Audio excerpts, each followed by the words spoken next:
చప్పట్లు కొట్టండి. అలాగే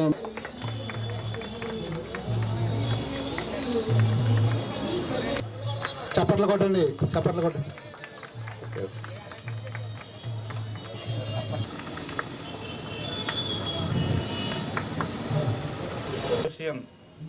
యూనియన్ సభ్యులందరికీ నమస్కారం అండి. ముఖ్యంగా ఈరోజు నూతన సంవత్సర శుభాకాంక్షలు మరియు అందరికీ అడ్వాన్స్గా సంక్రాంతి శుభాకాంక్షలు అండి. మన చూడండి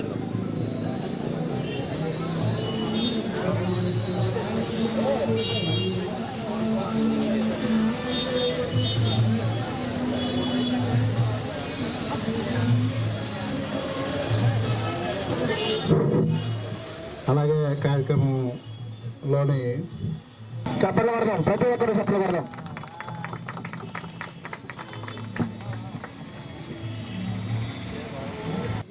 ఐ క్యాంపులు అలాగే మెడికల్ క్యాంప్స్ అన్నీ నిర్వహించడం జరుగుతుంది. అన్నగారు ఈ సెంటర్లోని నవయుగ ట్రావెల్స్ కూడా కండక్టర్గా అదే ఏజెంట్గా వ్యవహరిస్తున్నారు.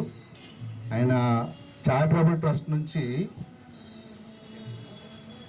క్యాలెండర్ ఆవిష్కరణ మేడం గారి చేతులుగా చేయాలని ఆయన ఆశపడుతున్నారు, చేస్తున్నారు. అలాగే hi tech bus stand employees and అలాగే శ్రీనివాస్ అన్న గారికి ఏసు ప్రకాష్ గారు బొకేజ్ సస్పెన్స్గా కూర్చున్నారు అంటూ నిన్నదిస్తూ, ఎందుకంటే రథసారథులు బాగుంటేనే మనం క్షేమంగా గమ్యానికి చేరగలం. అంతేనంటారా కాదంటారా? జయహో రథసారథి అని చెప్పి ఇది రిజిస్టర్ చేసినప్పుడు నన్ను గతంలో 3-4 సంవత్సరాల క్రితం కలవడం జరిగింది. చాలా మంచి కాన్సెప్ట్. ఆల్ ఇండియా జయహో రథసారథి కార్యక్రమం పెట్టి వాళ్ళ డిమాండ్స్ ఏంటన్నది కాకినాడలో చాలా భారీ ఎత్తులో మీటింగ్ పెట్టినప్పుడు నన్ను ఆహ్వానించారు. నాకు కొంచెం హెల్త్ బాగోకే వెళ్ళలేకపోయాను.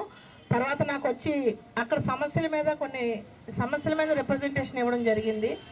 దాన్నే నేను ఎంపీ గారి దృష్టిలోకి తీసుకువెళ్ళి ఏ అయితే అందులో పాసిబిలిటీస్ నాట్ పాసిబిలిటీస్ ఉంటాయో అన్నీ కూడా పరిశీలించారు. ఆల్రెడీ కేంద్ర ప్రభుత్వం మోదీ గారు రథసారథులు ఉద్దేశించి, ఎందుకంటే హైవే డ్రైవర్స్ ఎవరైతే ఉన్నారో వారికి క్షేమంగా గమ్యానికి చేరుకోవాలంటే రెస్ట్ అనేది అవసరం అని చెప్పి హైవే మీద రెస్ట్ రూమ్స్ కానీ అట్లాగే వాళ్ళు అక్కడ ఉండడానికి ఒక గదుల్లాగా నిర్మించడం జరిగింది హైవేస్ మీద.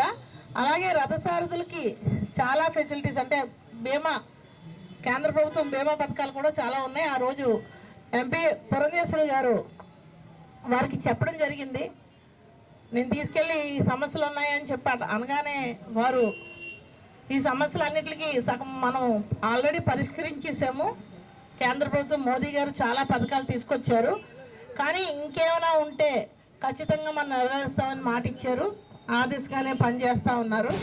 మరి రథసారథి జయహో రథసారథి టీము చాలా యాక్టివ్గా, అంటే ఒక అది రిజిస్ట్రేషనే కాదు, తర్వాత సేవ చేయాలనే ఉద్దేశంతో ఒక సంస్థను కూడా పెడుతున్నామని తెలియజేశారు. వారికి హృదయపూర్వక శుభాకాంక్షలు తెలియజేస్తా ఉన్నాను.